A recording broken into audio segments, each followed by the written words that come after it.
ഒരു സാധനം എന്തെന്ന് പറഞ്ഞോലില്ല. വാഴയിലാണ് നല്ല ചൂടുകൊണ്ട് ഞാൻ വിചാരിച്ചു വല്ല കൊള്ളിയായിരിക്കുന്നു. പക്ഷെ എങ്ങനെ അത് കണ്ടു തുറന്നു നോക്കിയപ്പോൾ ഞാൻ നെട്ടി.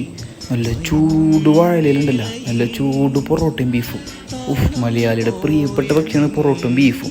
പിന്നെ എൻ്റെ ഏറ്റവും പ്രിയപ്പെട്ട ഭക്ഷണം എന്താണ്? പൊറോട്ടയും ബീഫും. ഈ ബീഫും പൊറോട്ടയും നോക്കി അരമണിക്കൂറോളം കെട്ടിപ്പിടിച്ച് വെന്തിട്ടുണ്ടല്ലോ.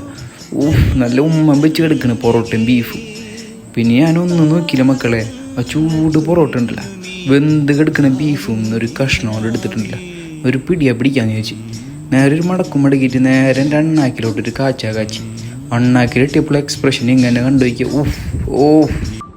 മഞ്ഞും മൂടി കുന്നും പൊയ്കയും പാൽനിലാവിൻ ശയ്യയിൽ മയങ്ങും വേളയിൽ ബീഫൊക്കെ നോക്കി നല്ല വെന്തിട്ടുണ്ടല്ലോ. പിന്നെ എനിക്ക് കഴിക്കാൻ പറ്റില്ല മൊത്തം, കാരണം അടിപൊളി സാധനം.